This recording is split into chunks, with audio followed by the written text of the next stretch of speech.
Hello అందరికీ welcome back to Dolly dumplings. ఇవాళ recipe వచ్చేసి గోంగూర రొయ్యల కర్రీని ఎలా చేసుకోవాలో ప్రాసెస్ ఏందో క్లియర్గా చూసే ముందు ఫస్ట్ టైం మన ఛానల్ని ఎవరైనా చూస్తున్నట్లయితేనో ప్లీజ్ సబ్స్క్రైబ్ చేసుకోండి. ఈ కర్రీ చాలా టేస్టీగా ఉంటుందండి, అలాగే సింపుల్గా చేసుకోవచ్చు. కర్రీ పుల్ల పుల్లగా కారం కారంగా చాలా బాగుంటుంది.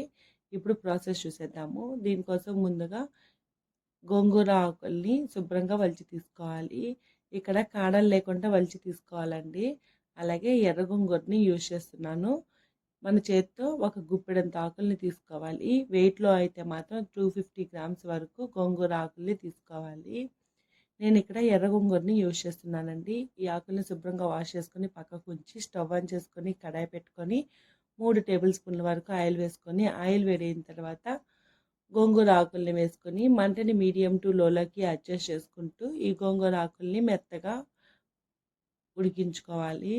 అలాగే లేత గోంగూర ఆకుల్ని తీసుకున్నట్లయితేనూ త్వరగా ఉడికిపోతాయండి. ముదురు ఆకులు తీసుకున్నట్లయితేనూ చాలా టైం పడుతుంది.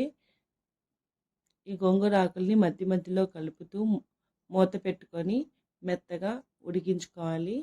మంటని మీడియం టు హైలోకి అడ్జస్ట్ చేసుకుంటూ ఉడికించుకోవాలండి. అలాగే మీరు మధ్య మధ్యలో కలుపుతూ ఉడికించుకోవాలి, లేదంటే అడుగున పట్టేస్తుందండి. ఈ గోంగూర ఆకులు మొత్తం ఉడకడానికి మీకు 7 to 10 మినిట్స్ వరకు టైం పడుతుంది.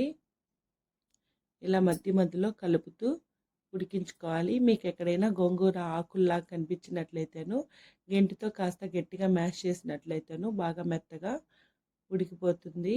ఇప్పుడు దీన్ని పక్కకు తీసుకోవాలి. ఇదే ఆయిల్లో శుభ్రంగా వాష్ చేసుకున్న రొయ్యల్ని వేసుకోవాలి. నేను ఇక్కడ 1/2 kg రొయ్యల్ని తీసుకున్నానండి. అలాగే పెద్ద సైజు రొయ్యల్ని తీసుకున్నాను. ఇందులోనే 1 table spoon salt, 1/2 table spoon పసుపు వేసుకొని ఒకసారి బాగా మిక్స్ చేసుకోవాలి.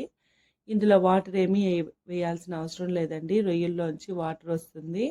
ఆ వాటరే ఈ రొయ్యలు ఫ్రై అవ్వడానికి సరిపోతుంది. అలాగే చిన్న సైజు రొయ్యలు అయితేను ఈ కర్రీకి ఇంకా టేస్టీగా ఉంటుందండి. నేను ఇక్కడ కాస్త పెద్ద సైజు రొయ్యల్ని తీసుకున్నాను. ఇప్పుడు మూత పెట్టుకొని మధ్య మధ్యలో కలుపుతూ ఈ రొయ్యల్ని బాగా వేయించుకోవాలి. రొయ్యలు మొత్తం వేగడానికి మీకు 5 to 7 మినిట్స్ వరకు టైం పడుతుందండి. చూడండి, ఇక్కడ వీడియో క్లిప్లో చూసినట్టుగా వాటర్ అంతా ఎవాపరేట్ అయిపోయి రొయ్యలు బాగా వేగిన తర్వాత వీటిని కూడా పక్కకు తీసుకోవాలి. ఇందులోనే 1/2 కప్పు వరకు ఆయిల్ వేసుకొని ఆయిల్ వేడిన తర్వాత 4 లవంగాలు, 2 దాల్చిన చెక్కని వేసుకొని 1 టేబుల్ స్పూన్ జీలకర్ర వేసుకొని కాస్త ఫ్రై అయిన తర్వాత ఇందులో 4 కారం గల పచ్చిమిర్చిని సన్నగా కట్ చేసి వేసుకోవాలి. అలాగే ఒక పెద్ద సైజు ఆనియన్ని సన్నగా కట్ చేసి వేసుకోవాలి. ఇందులోనే ఒక రెమ్మ కరివేపాకు వేసుకొని మంటని మీడియం ఫ్లేమ్లో ఉంచి ఆనియన్స్ కలర్ చేంజ్ అయ్యే వరకు వేయించుకోవాలి.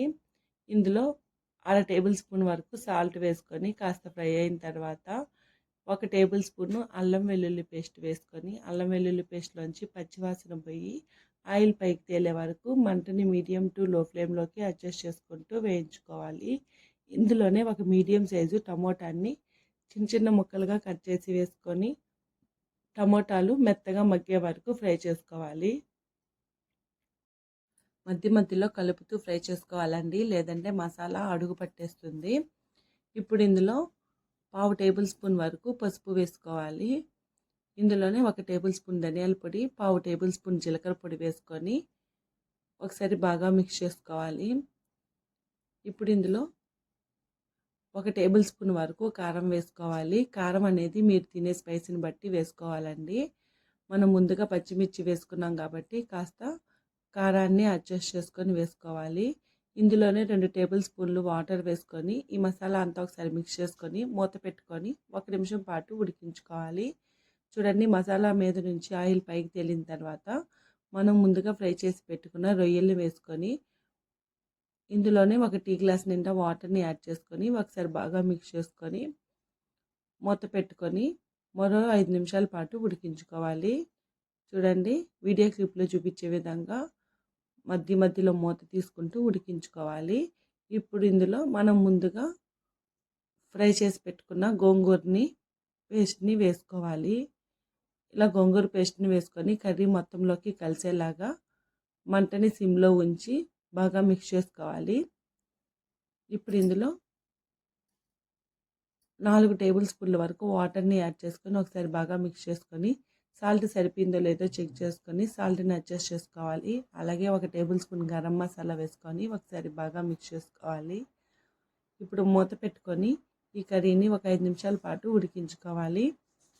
ఇలా 5 నిమిషాల తర్వాత చూడండి ఆయిల్ అంతా పైకి తేలి కర్రీ అనేది రెడీ అయిపోయింది. ఇప్పుడు ఒకసారి బాగా మిక్స్ చేసుకొని మీకు కర్రీ ఏ కన్సిస్టెన్సీలో కావాలో దానికి తగ్గట్టు వాటర్ని అడ్జస్ట్ చేసుకోవాలి.